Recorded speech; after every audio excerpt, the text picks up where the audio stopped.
প্রিয় শিক্ষার্থীরা, তোমরা স্ক্রিনে যে অঙ্কগুলো দেখতে পাচ্ছ এই অঙ্কগুলো কিভাবে MS 100 ক্যালকুলেটরের সাহায্যে তুমি সহজেই করে নিতে পারো। এই অঙ্কগুলো কিন্তু বিভিন্ন বোর্ড পরীক্ষায় এসেছিল। এমন অঙ্কগুলো সমাধান এটি হলো তোমার এই যে অধ্যায়টি রয়েছে 13 অধ্যায়, যেটি হলো যে সমান্তর দ্বারা গুণোত্তর দ্বারা অর্থাৎ দ্বারার যে অঙ্কগুলো রয়েছে এই অঙ্কগুলো থেকে এখানে নেওয়া হয়েছে।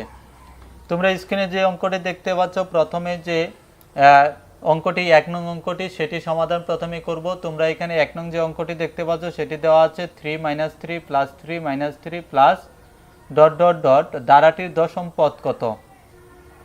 তো এখানে যদি তুমি লক্ষ্য করো যে অঙ্কটি এখানে রয়েছে, এই অঙ্কটি সমাধান করার জন্য তুমি যদি সর্বপ্রথম দেখো যে আমরা এই অঙ্কটি সমাধান করার জন্য উত্তরটি কি হতে পারে। তুমি এখানে দেখো যে প্রথম যে সংখ্যাটি রয়েছে এই সংখ্যাটির আগে কিন্তু প্লাস চিহ্ন রয়েছে, দ্বিতীয় সংখ্যার পূর্বে কিন্তু মাইনাস চিহ্ন রয়েছে। তার মানে দ্বিতীয় সংখ্যা এবং চতুর্থ সংখ্যা দুইটিতেই কিন্তু মাইনাস চিহ্ন এবং প্রথম আর তৃতীয় সংখ্যায় কিন্তু প্লাস চিহ্ন রয়েছে। তার মানে এখানে যেহেতু দশম পদের কথা বলা হয়েছে, আমরা বুঝে নিলাম যে দশম যে পদ রয়েছে সেই পদটিতেও কিন্তু মাইনাস চিহ্নযুক্ত উত্তর হবে। তার মানে এখান থেকে হয়তো ক নং হবে অথবা খ নং হবে, এই দুইটি উত্তর কখনোই আসবে না। কারণ হলো যে দ্বারাটি দেওয়া আছে এই দ্বারাটি কিন্তু একবার প্লাস একবার মাইনাস, একবার প্লাস একবার মাইনাস, জোড় সংখ্যাতে কিন্তু মাইনাস চিহ্নটি চলে যাচ্ছে। যেমন এখানে দ্বিতীয় পদ এবং চতুর্থ পদ দেখে বুঝতে পারলাম। তার মানে এখানে সঠিক উত্তর ক অথবা খ নং হতে পারে। তো এখন আমরা এই দুইটি থেকে আমরা দেখব যে আসলেই সঠিক উত্তরটি কি। তো আমরা আগে দেখে নিব এইখানে যে দ্বারাটি রয়েছে এই দ্বারাটি আসলে কি দ্বারা, এটি কি সমান্তর দ্বারা নাকি গুণোত্তর দ্বারা। সেটি দেখার জন্য যদি আমরা লক্ষ্য করি তাহলে দেখব যে কোনো পদ বা তার পূর্ববর্তী পদ যদি আমরা দেই, যে ক্যালকুলেটর অন বাটন প্রেস করে প্রথমে আমরা যে কোনো পদ যদি লিখি, যে কোনো পদ হলো -3 যদি আমরা লিখি যে -3/3, তো এখানে তুমি লক্ষ্য করলে দেখো যে এখানে চলে এসেছে -1। তার মানে এখানে একটি মান হলো, অর্থাৎ এখানে সাধারণ অনুপাত চলে এসেছে -1। তো আমরা এখন দেখি যে পরবর্তীটাও কিন্তু ঠিক এইরকমই হবে। তার মানে এখানে -1 একটি এখানে -1 হলো একটি সাধারণ অনুপাত, যেহেতু এটি গুণোত্তর দ্বারা। তো গুণোত্তর দ্বারা যদি আমরা দেখি যে গুণোত্তর দ্বারা দশম পদ যদি আমরা বের করতে চাই তাহলে গুণোত্তর দ্বারার যে সূত্রটি রয়েছে সেই সূত্রটি ক্যালকুলেটরে যদি ইনপুট করি তাহলে আমরা দেখব যে গুণোত্তর দ্বারার পদ সংখ্যা নির্ণয়ের সূত্রটি হলো a⁴n-1। যেহেতু এখানে দশম পদ বলা হয়েছে তার মানে এখানে আমরা a⁴9 লিখতে পারি, এটির পরিবর্তে a⁴9। যদি আমরা a⁴9 লিখি তাহলে এখানে দেখব প্রথম পদ হলো এ সমান এখানে রয়েছে 3, তাহলে আমরা এখানে 3 লিখলাম, তারপর ইনটু ব্যবহার করলাম। এখানে আর হলো যেটি আমরা ইতিমধ্যে ব্যবহার করেছি সেটি হলো -1, আমরা হিসেব করে বের করেছি -1। তারপর আমরা পাওয়ার ব্যবহার করব, তো পাওয়ার ব্যবহার করলাম, তারপর পাওয়ার হবে 9, তো 9 ব্যবহার করলাম। ব্যবহার করার পর সমান চিহ্ন প্রেস করলে আমরা দেখতে পাচ্ছি -3 চলে এসেছে। আমরা কিন্তু এটি সাধারণভাবে কিন্তু করে নিতে পারি, তারপরও আমি ক্যালকুলেটরের সাহায্যে দেখিয়ে দিলাম যে কিভাবে করা যায়। তারপর আবার অন বাটনে প্রেস করে আমরা পরবর্তী যে অঙ্কটি রয়েছে সেই অঙ্কটি যদি আমরা লক্ষ্য করি তাহলে দেখব যে 5, 7, 9, 11 ডট ডট ডট দ্বারাটি 12তম পদ কত। তো এখানে আমরা যদি লক্ষ্য করি তাহলে দেখব যে 5, 7, 9, 11 এটি একটা বেজোড় সংখ্যার সেট, বেজোড় সংখ্যার দ্বারা। এই দ্বারাটি 5, 7, 9, 11, 13 এইভাবেই কিন্তু চলে যাবে। এখানে যে দ্বারাটি রয়েছে এই দ্বারাটি আমাদের দেখতে হবে যে আসলে এই দ্বারাটি কি দ্বারা। এটি একটি সমান্তর দ্বারা, যেহেতু এখানে আমরা দেখতে পাচ্ছি যে প্রতি পদের পার্থক্য হলো 2, যেমন যে কোনো পদ বিয়োগ তার পূর্ববর্তী পদ। তার মানে এখানে 7 থেকে 5 বিয়োগ করলে 2, 9 থেকে 7 বিয়োগ করলে 2, 11 থেকে 9 বিয়োগ করলেও কিন্তু 2 চলে আসবে। তো এখানে আমরা যদি দেখি যে 12তম পদ সমান্তর দ্বারার পদ সংখ্যা নির্ণয়ের সূত্রটা কি সেটি যদি আমরা দেখি তাহলে দেখব যে সমান্তর দ্বারার প্রথম পদ হলো a, আর দ্বিতীয় পদ হলো a+d, তারপর হলো তৃতীয় পদ হলো a+2d। তার মানে a+2d, তারপরে a+3d, তার মানে 1, 2, 3, তৃতীয় পদে এসে এখানে হয়েছে 2d। তার মানে এখানে যেহেতু 12তম পদ তা এখানে আসবে যেহেতু এখানে তৃতীয় পদে এসে 2 হয়েছে, তার মানে 12তম পদে এসে এখানে 11d হবে, a প্লাস 11d, এটি কিন্তু হবে, তোমরা কিন্তু জানো। তো এই মানটি আমরা ক্যালকুলেটরে ইনপুট করে দিয়ে সমান চিহ্ন প্রেস করে আমরা বের করে ফেলবো। যেমন এখানে এ হলো প্রথম পদ, প্রথম পদ এখানে দেওয়া আছে 5, তারপর আমরা প্লাস চিহ্ন ব্যবহার করলাম 11 ইন্টু ডি এর মান, ডি আমরা দেখেছি ডি হলো 2, তারপর সমান চিহ্নে প্রেস করলাম। এখানে আমরা দেখতে পাচ্ছি 27 চলে এসেছে, তার মানে সঠিক উত্তরটি হলো ক নং 27। তো এখানে যে অঙ্কগুলো দেখাচ্ছে সবগুলো অঙ্কই কিন্তু কোনো না কোনো বোর্ড পরীক্ষায় এসেছে। তোমাদের এবারের যে পরীক্ষাটি বা যে কোনো পরীক্ষায় কিন্তু এই অঙ্কগুলো সমাধান তোমরা চাইলে এইভাবে করতে পারো। তাছাড়া জটিল জটিল অঙ্কের সমাধান কিন্তু নিচে রয়েছে, ওইগুলো দেখাচ্ছে। সাধারণ অঙ্কগুলো প্রথমে দেখিয়ে নিলাম।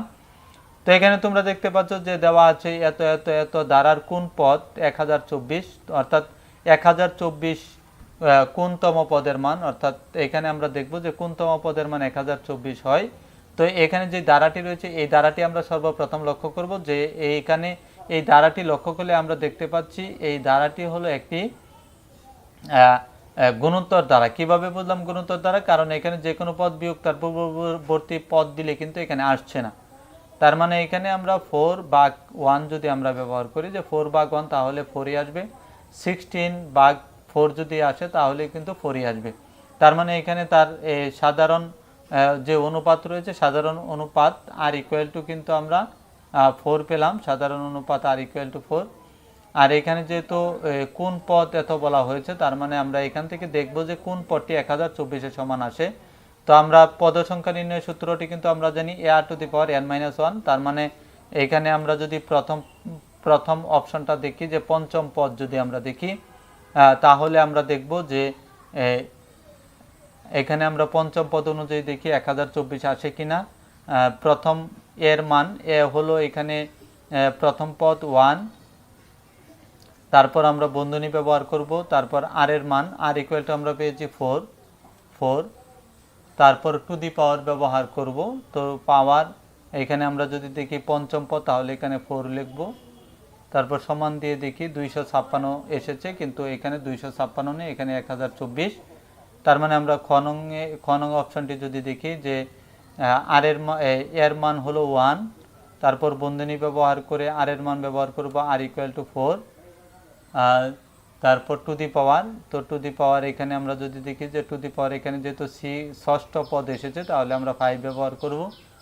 তো এখানে দেখতে পাচ্ছ যে আমরা যদি টু দি পাওয়ার 5 ব্যবহার করি তাহলে কিন্তু এখানে 1024 চলে আসে। তার মানে এখানে ষষ্ঠ যে পদ সেটি কিন্তু সঠিক উত্তর, অর্থাৎ এখানে খ নংটি সঠিক উত্তর আসবে। তারপরের যে অঙ্কটি রয়েছে এই অঙ্কটি তোমরা দেখতে পাচ্ছ যে 1/√3 - 1 প্লাস √3 ... অষ্টম পদ কত। তো এখানে অষ্টম পদটি নির্ণয় করতে বলা হয়েছে। আমরা এখানে দেখব যে অষ্টম পদটি কত, এটি বের করার জন্য আমরা ঠিক একইভাবে যেখানে আমরা ব্যবহার করেছিলাম সমান্তর দ্বারা, ওইখান থেকেও এখানে যেহেতু √, রয়েছে আমরা এখান থেকেও সেটি ব্যবহার করব। ব্যবহার করার আগে আমরা দেখব যে অষ্টম পদ অর্থাৎ পদ সংখ্যা যেহেতু নির্ণয় করতে বলা হয়েছে, এখানে তার প্রথম পদ 1/√3 আর তার সাধারণ অন্তর অর্থাৎ যে কোনো পদ আমরা যদি √3 দিই, যে √3 ভাগ -1 ইকুয়াল টু, আমরা এখানে দেখতে পাচ্ছি 1.7 এরকম চলে এসেছে। তার মানে আমরা স্কোয়ার করে দিলে, তারপর এবিসিতে চাপ দিলে এখানে দেখতে পাচ্ছি আমরা স্কোয়ার করে দিলে অর্থাৎ 3 চলে আসবে।